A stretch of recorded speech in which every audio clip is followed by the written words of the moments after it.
पाकिस्तान के मशहूर सिंगर जवाद अहमद ने एक क्लास क्रिकेट को छोड़कर मौसीकी का शोबा क्यों अपनाया? आखिर वो जिस घर में रहते हैं वो घर किसका है और मौसीकी से कितने पैसे कमाए? इमरान खान और दीगर सियासतदानों से नफ़रत क्यों करते हैं और पाकिस्तानी सियासत में आने का फ़ैसला क्यों किया? जानिए उन्हीं की ज़ुबानी। अस्सलाम वालेकुम ख़वातीन व हज़रात, मैं हूँ इख्तिशामुल्लाह बहलीम और आप देख रहे हैं पब्लिक न्यूज़। आज आपकी मुलाकात करवाएंगे आपके पसंदीदा सिंगर यानी जवाद अहमद से। जब उन्होंने मौसीकी का आगाज़ किया तो बेशुमार फ़ैन फॉलोइंग इकट्ठी की, लेकिन जब सियासत में आए तो उन्हें बहुत सारी तनकीद का सामना करना पड़ा। आखिर सियासत में आने का प्लान क्यों किया, जानते हैं आज उन्हीं की ज़बानी।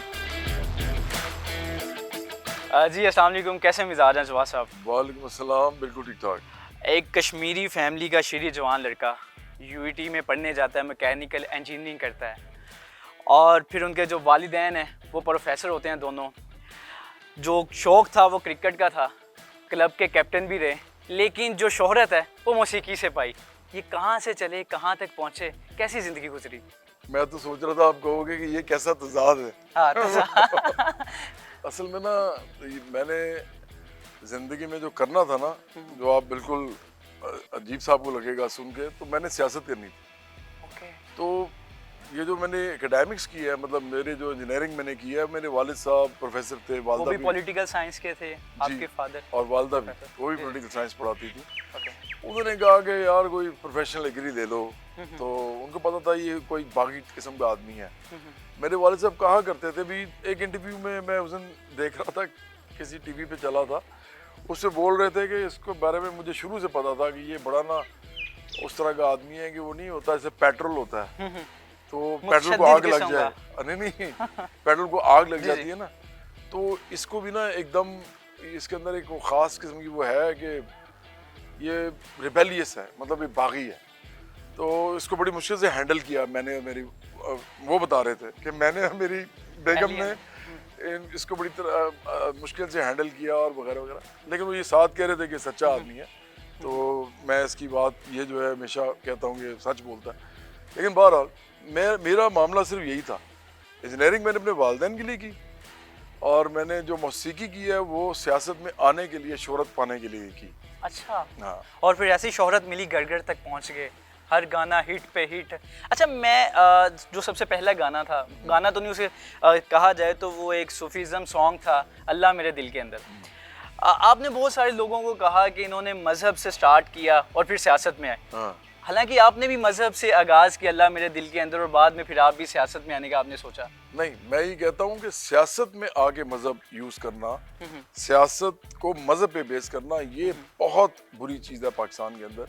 पहले से इस मुल्क में मज़हब की वजह से ना, हमारा मज़हब बड़ी खूबसूरत चीज़ है हम सब के लिए, लेकिन मज़हब हमें रोटी नहीं देता, मज़हब हमें खाना कपड़ा ये नहीं देता, ये सारा का सारा मकान नहीं देता। ये सारा काम होता है रियासत का, वो चाहे क्रिश्चियन रियासत हो चाहे मुस्लिम रियासत हो, ये बेचते हैं मज़हब। मज़हब बेच के ये आम लोगों को उनके मसाइल से अलहदा कर देते हैं। उनको लगता है शायद यही, इसी में हमें सब कुछ मिलेगा। हम पॉलिटिकल सवालात आपसे करेंगे। अच्छा। मेरे घर में कुछ एक दरख्त है, ये अनार का है, और बाईं जानिब जो अंगूर लगे हुए हैं। हाँ, वालिद साहब ने लगाए। अच्छा। हाँ। तो मुझे तो पता भी नहीं है। सही, मैंने कहा शायद आपको पता है, मुझे ये भी नहीं पता कि ये अनार का दरख्त है। अनार लगे हुए हैं ना? हाँ, ये मैंने पहली दफा आज ना इसको नोटिस किया। बिल्कुल मुझे नहीं पता था, मुझे नहीं मालूम ये कौन से दरख्त है। हाँ जी, ये पीछे जो है ये जामन, जिसको हम उर्दू में वो लगा हुआ है, और आप मतलब कोई खासे दरख्त जो है आप। मुझे इसका पता है, यहाँ से बेले मतलब ये जैसे अंगूर उतरते हैं और वो मेरी गाड़ी के ऊपर पड़ जाते हैं। ये पीछे जो जगह आप देख रहे हो, तो उसका मुझे पता है। फिर ये कि मेरे वालिद साहब कई दफ़ा कहते थे कि यार, वो हमारे जो हेल्पर थे, कि इसको उतार के मुझे ज़रा ला के दो।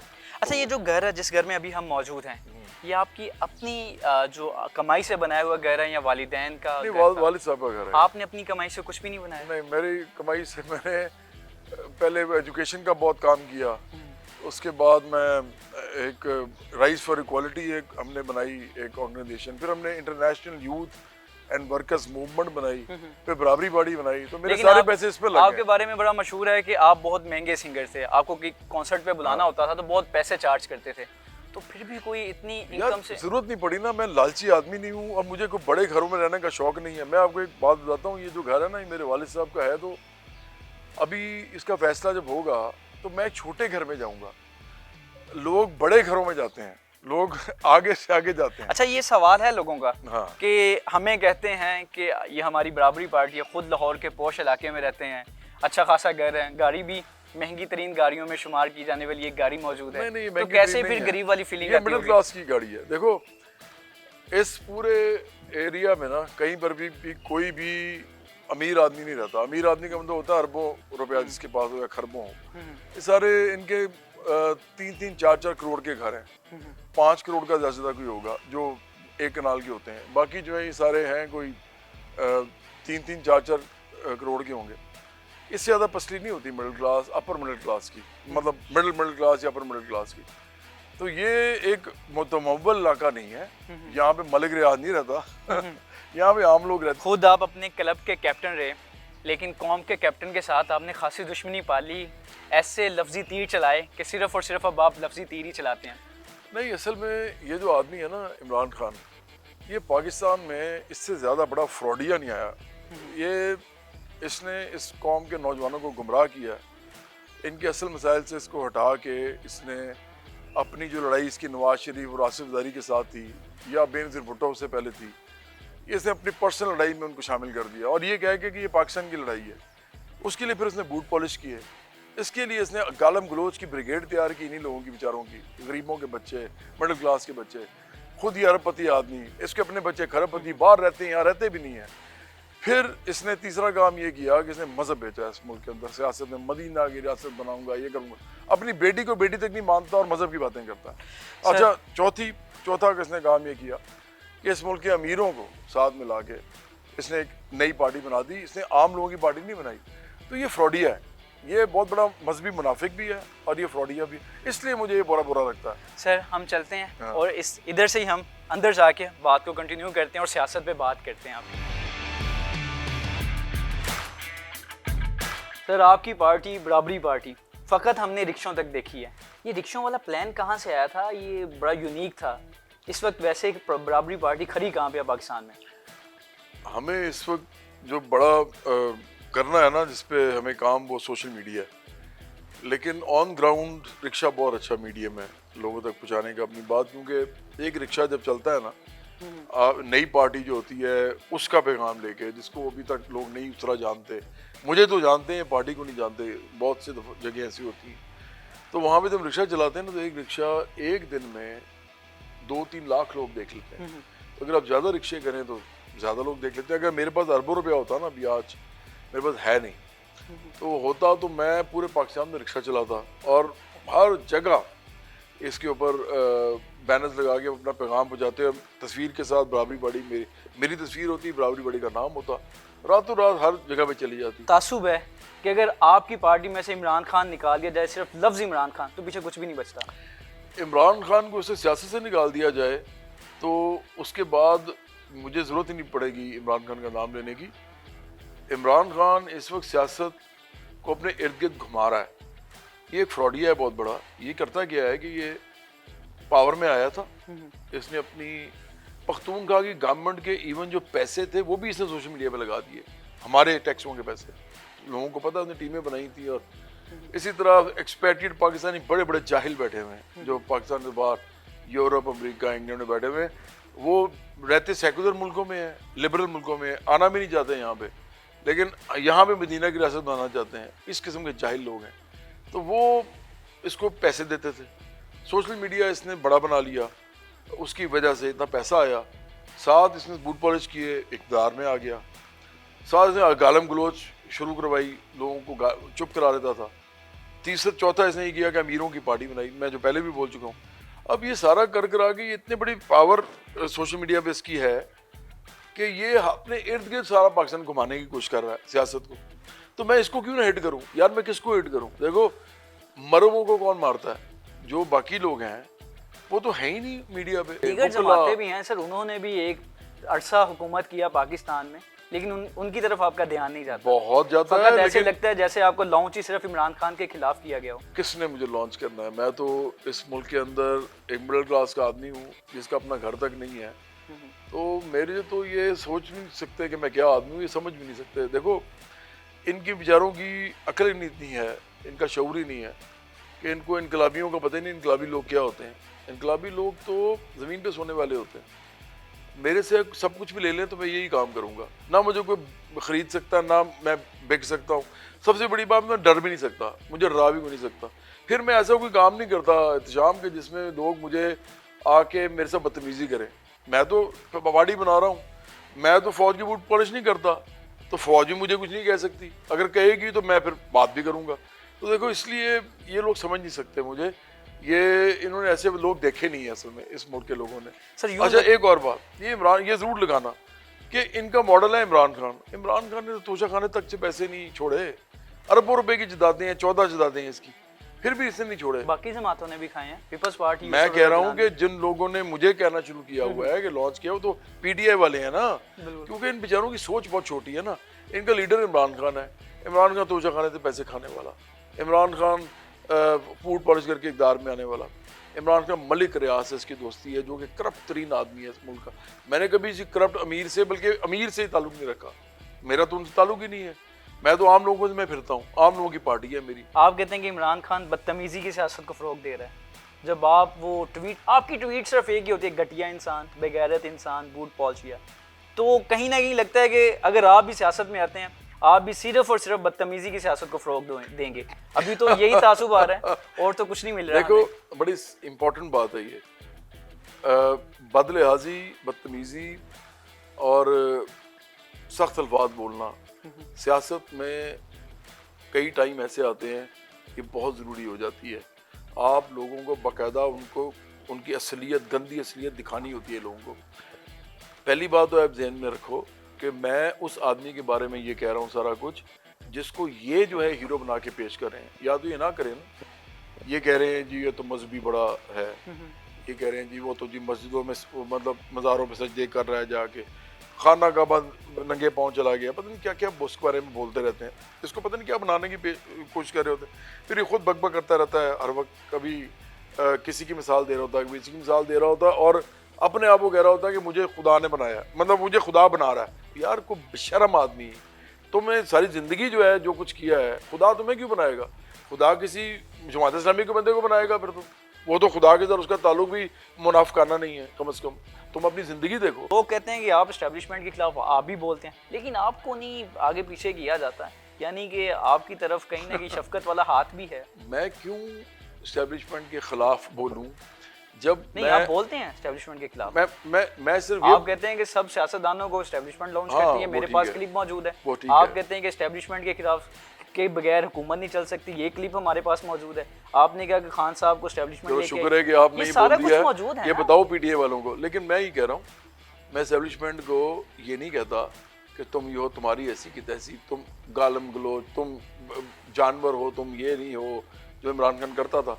उसकी वजह बड़ी सिंपल, मैं एस्टेब्लिशमेंट की सियासत के अंदर मुदाखलत को आईनी और सियासी तौर पे गलत समझता हूँ। जब मैं ये समझता हूँ तो मेरा एस्टेब्लिशमेंट से ताल्लुक साहब भी यही समझते हैं, फिर आपका और खान साहब में फर्क तो ना हुआ ना? है वो तो नहीं, वो भी कहते हैं मुदाखला जायज़ नहीं है। अभी तो यही उनकी स्टेटमेंट है ना। अब वो जो मर्जी कहे, देखो ये ऐसे ही है जैसे इसने नवाज शरीफ से पैसे लिए, उसके वालिद से, मियाँ शरीफ से 50 करोड़ रुपया लिया जो आज अरबों में बनता है। फिर इसने उनसे ज़मीन ली चीफ मिनिस्टर से। मैंने पहले भी एक इंटरव्यू में बोला था कि ज़रा सोचो, ये सिनेरियो सोचो कि एक बंदा है साइकिल पे जा रहा है शौकत खानम के आगे, वो मतलब शौकत खानम जहाँ बना हुआ है ना उस इलाके में जा रहा है, अभी शौकत खानम नहीं बना। वो जाता है, एकदम उसको ख्याल आता है, साइकिल पे जा रहा है, उसको एकदम ख्याल आता है कि यार मेरी अम्मी अभी फौत हो गई हैं कैंसर से, तो मैं अस्पताल ना बना दूँ, ये ज़मीन बड़ी अच्छी लग रही है मुझे।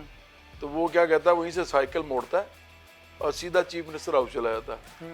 वो जाके उसको बंदे को कहता है यार चीफ मिनिस्टर से मिलना है, वो गेट खोल देता है ऐसे, ये अंदर जाता है साइकिल पे, जाके वो बैठ जाता है। चीफ मिनिस्टर भागा भागा आता है, कहते जी बताइए क्या काम है? वो कहता जी मैं ना, मेरी अम्मी कैंसर से फौत हो गई हैं, तो मुझे जो है ना ये सारी ज़मीन जो है ना ये इतनी बड़ी, ये मुझे चाहिए, इसमें अस्पताल बनाऊंगा मैं। वो कहता अच्छा चलो ठीक है, वो उसी वक्त उसको ज़मीन देता है और वो चला जाता है। लेकिन सर ख्याल तो था, तगो दो तो की ना। नहीं, एक सेकेंड, ये कभी हो सकता है जो मैंने आपको बताया? इसलिए नहीं हो सकता कि वो एक आम आदमी है और उसकी नवाज शरीफ से कोई दोस्ती नहीं है। इसकी दोस्ती थी नवाज शरीफ से। उसने चीफ मिनिस्टर से नहीं मांगा था। चीफ मिनिस्टर से मांगना हो तो मैंने तरीका बता दिया आपको कि आप जाएं और जाके मिल लें, तो देखते हैं वो अगर आपको अंदर भी आने दे। तो जो इसने मांगा था वो अपने दोस्त से मांगा था और वो नवाज शरीफ से मांगा था जो उस वक्त चीफ मिनिस्टर था। तो ये देखो, ये इसने बूट पॉलिश भी की है, इसने अमीरों से पैसे भी लिए हैं। मैंने तो टका नहीं लिया आज तक किसी अमीर से। आप आजकल टीवी प्रोग्राम्स में नहीं जा रहे, वजह क्या है? आप, मैंने सुना भी था आपसे कि मैंने टीवी प्रोग्राम्स को बाइकआउट किया हुआ है, वजह क्या, क्यों नहीं टीवी प्रोग्राम्स में जा रहे आजकल? अच्छा, बात यह है कि ये ना बदतमीजी करते हैं। या तो इमरान खान बैठे ना मेरे सामने तो मैं इसकी तबीयत साफ़ करूं, और मैं इसको बड़ी अच्छी तरह जानता हूं, ये भी मुझे बड़ी अच्छी तरह जानता है। प्रॉब्लम ये है कि ये तो आता नहीं है, ये तो एक्सक्लूसिव इंटरव्यू देता है। इस तरह मैं आपके साथ दे रहा हूँ, आप एक प्यारे आदमी हो, आपसे मैंने बैठ गया, मुझे पता है कि आप मेरे साथ भी एक जर्नलिस्ट के तौर पे बात कर रहे हो, लेकिन आप एक मतलब मजाजन एक ठीक आदमी हो, मुझे ठीक लगते हो। और भी लोगों के साथ आपके ताल्लुकात होंगे, मुख्तलिफ पार्टीज़ के भी होंगे, लेकिन मैं ये आपको एक्सक्लूसिव इंटरव्यू दे रहा हूँ और ये भी मेरी चॉइस है, मैं किसको दूँ। इस दफ़ा मैं ईद के प्रोग्राम में ही नहीं गया किसी में, इसलिए नहीं कि वो अच्छे लोग नहीं हैं, इसलिए कि यार वहाँ जाके या तो मुझे पॉलिटिकल बात करने देना, वो करने नहीं देते। जब मैं करता हूँ तो काट कूट भी देते हैं, कोई रिकॉर्डिंग होती है।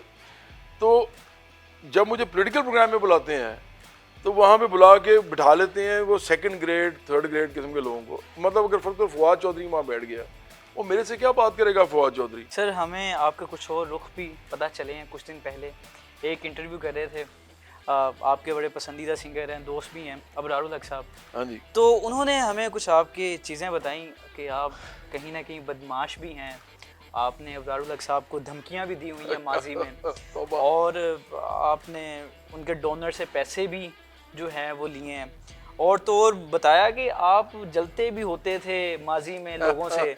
अबरार उल हक साहब से ज़्यादातर उन्हें अवार्ड्स मिलते थे और आप मुंह तकते रह जाते थे। सर आपके तो इतने रुख हमें अभी पता चले हैं, मल्टी फेस हैं आपके। तो मुझे 3 सदारती अवार्ड मिले हैं। मेरा नहीं ख्याल कि अबरार को 3 मिले होंगे, शायद 2 मिले होंगे, 1 मिला होगा। मेरे पास तमगा इम्तियाज़ भी है, सितारा इसार भी है और इंसानी हकूक़ का अवार्ड भी है। तो पहले तो ये बात साइड पे कर दो। फिर पीटीवी अवार्ड भी है जिसमें ये भी था, lux style award. PTV award specially बहुत बड़ा होता है। इसके अलावा बेशुमार मेरी अभी आप अवार्ड देख लेना जाके कि कितने ज़्यादा मेरे पास तो लिफाफों में पड़े हुए हैं। तो भाई 24 साल का करियर है मेरा, तो लिफाफों में रखे हुए जगह नहीं है रखने की उनके अवार्ड्स की। इसको साइड पे करते हैं, बहुत छोटी बात की है उसने। असल बात यह है कि इस मुल्क का असल मसला जो है ना, जो मैं समझता हूँ, इस मुल्क का सबसे बड़ा जो मुनाफिक है वो इमरान खान है। वो बड़ा प्लेयर है इस काम का, ये बहुत छोटा प्लेयर है। ये भी है मुनाफिक ही, एक छोटा प्लेयर है, बहुत मुनाफिकत की है इसने हमारे म्यूज़िक इंडस्ट्री में। लेकिन इस तरह के और भी बहुत से हैं। मेरा मसला इसके साथ यही था, मुनाफिकत करता था, मैं इसको पॉइंट आउट करता था।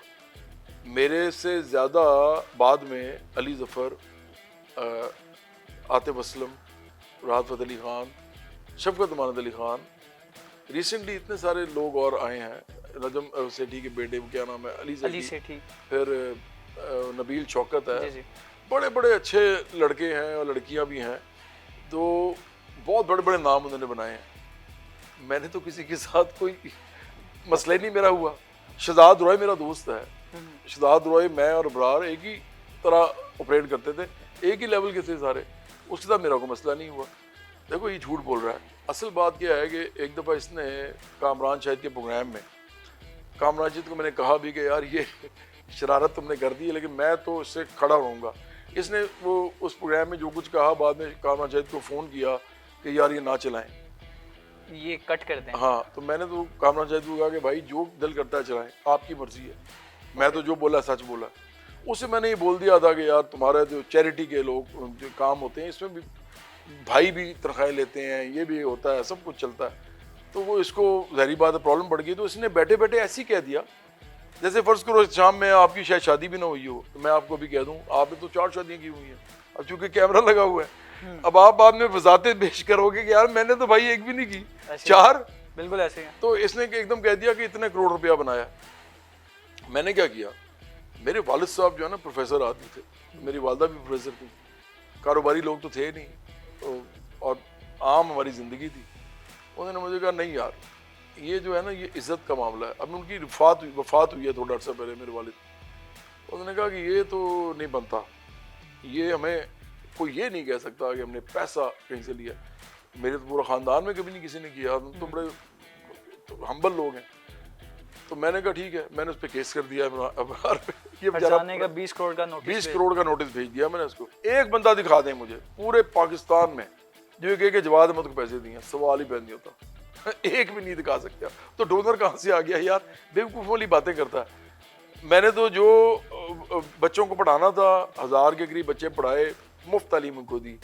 और उसके बाद मुझे समझ आ गई, पहले भी मैंने थोड़ा अर्सा ही करना था ये, ज़लज़लों में सैलाबों में काम किया, एक बार 350 से ज़्यादा घर भी बनाए ज़लज़ले के लिए, उसी पे अवार्ड भी मिले, सदारती अवार्ड मिले। लेकिन मैं बता ही रहा हूँ कि मेरा किसी डोनर के साथ ताल्लुक ही नहीं रहा कभी। वो तो उन लोगों के ताल्लुकात हैं जिन्होंने बड़े बड़े गढ़ बनाए हुए हैं, मतलब इनके डेरे हैं ये। सर आखिर में सिर्फ मैं सोल्यूशन चाहता हूँ, आप हमारे देखने वालों को सोल्यूशन बता दें कि वो क्या करें। 3 चीज़ें हैं। नहीं, मैं बता देता हूँ कि वो तो हमें ज्वाइन करें ना। हम क्या करेंगे, सबसे पहले हम इधर लैंड रिफॉर्म्स करेंगे, जिसका मैं पिटिशनर हूँ एज जवाद अहमद। मैं पिटिशनर हूँ, जब मैंने सियासी पार्टी नहीं बनाई थी उससे भी पहले का। मैंने एक बार साकिब निसार को, मेरे साथ बैठे हुए थे, मुबशर लुकमान भी गवाह हैं, मेरे साथ बैठे हुए थे एक प्रोग्राम में, मुझे नहीं पता था उन्होंने आना है, गैरिसन यूनिवर्सिटी के अंदर प्रोग्राम था। तो उसके अंदर मैंने इनसे पूछा था कि आपने लैंड रिफॉर्म्स, आप इतनी बातें करते हैं, आपने इमरान खान को भी बड़े फ़ायदे पहुँचाए, आपने लैंड रिफॉर्म्स का केस क्यों नहीं सुना, मैं इसका पिटिशनर हूँ। तो पता है क्या कहते हैं, कहते हैं हाँ मेरे से गलती हुई, मुझे सुनना चाहिए था, लेकिन मुझे यकीन है कि आने वाले लोग ज़रूर सुनेंगे। अरे ये साकिब ने साहब ने कहा था, ऑन रिकॉर्ड है, हमारे पास रिकॉर्डेड है। फिर इन्होंने एक और बात क्या थी, सॉरी ये तो साकिब निसार का हो गया। हाँ, तो एक तो हम लैंड रिफॉर्म्स करेंगे, दूसरा हम ये जो IPPs है ना, ये पावर प्लांट्स है जिनकी वजह से गुर्बत है, महंगाई है, सेकुलर डेट बढ़ता जा रहा है, हम इनके कॉन्ट्रैक्ट खत्म जैसे होंगे हम इन पे कब्जा कर लेंगे। ये कोई पार्टी करके दिखाए, हम अगर हुकूमत में आए तो हम कब्जा करेंगे सीधा सीधा, और इस मुल्क के अंदर एकदम गुर्बत ख़त्म हो जाएगी, खुशहाली आएगी, और ये जो कहते हैं वो एक महंगाई वो ख़त्म, बिल्कुल ख़त्म हो जाएगी। तीसरा, हम इस मुल्क के अंदर इंडस्ट्री लगाएंगे और रियासत लगाएगी, ये अमीर आदमी नहीं लगा सकता। तो इंडस्ट्रियलाइज पाकिस्तान होगा तो आगे तरक्की करेगा ना। तो ये 3 चीज़ें हैं जो हमारे अलावा कोई नहीं कर सकता। क्यों? अब मैं वो बताने लगा हूँ, आम लोगों को बताने लगा हूँ, क्योंकि बराबरी पार्टी है आम लोगों की पार्टी, मिडिल क्लास और गरीबों की, मेहनत कशों की, नौजवानों की, बेरोज़गार नौजवानों की, या आम तनख्वाहों वाले नौजवानों की। मोटरसाइकिल पे सारा दिन फिरते हैं और इमरान खान और शरीफ खानदान और रोज़ेदारी खानदान के नारे लगाते हैं, इनको अकल नहीं है। तो ये जो लोग हैं इनकी पार्टी है ये। अब ये जो पार्टी है, हमारा तो स्टेक ही नहीं है, ना हमारी कोई ज़मीनें हैं, ना हम IPPs के अंदर हमारे कोई इन्वेस्टमेंट है जो इन तीनों पार्टियों की है, और ना ही हम इंडस्ट्रियलिस्ट हैं जो ये तीनों पार्टीज हैं। तो ये तीनों पार्टीज में जागीरदार भी हैं, लैंड रिफॉर्म इसलिए ये नहीं करते। इन्हीं के अंदर IPPs के जितने भी ठेके हैं वो इनके अपने लोगों के हैं, इसलिए IPP पे हाथ नहीं डालते, जो सबसे बड़ा मसला है मुल्क का। तीसरा, ये इस मुल्क के अंदर ये जो इंडस्ट्री है इसके खुद मालिक हैं, और ये पाकिस्तान के अंदर बिजली चोरी करके इंडस्ट्री चलाते हैं। जवाद अहमद हमेशा आपको ज़्यादातर सोशल मीडिया पे सिर्फ और सिर्फ एक ख़ास जमात को कंडेम करते दिखाई देते हैं। बहुत सारे इल्काबात भी दिए हैं इन्होंने। आज हमने वो तमाम सवाल रखे जो आपके सवाल थे, इनके जवाबात इन्होंने दिए। क्या वाकईतन वो जवाब आपको कहीं ना कहीं तक कन्विंस कर पाए, ये आपने कमेंट सेक्शन में बताना है। इसी पर अपने मेज़बान को दीजिए इजाज़त। अल्लाह निगहबान। इनको कहें पूरा प्रोग्राम ज़रूर देखें। ये आप समझ लें कि आपको ये तंबीह कर रहे हैं कि आपने ये प्रोग्राम जरूर देखना है। इनको पता क्या शौक है आजकल कि जी छोटे छोटे सिर्फ क्लिप्स देखने हैं। इनको पूरा प्रोग्राम देखें फिर मेरे से बात करें। Sir thank you so much.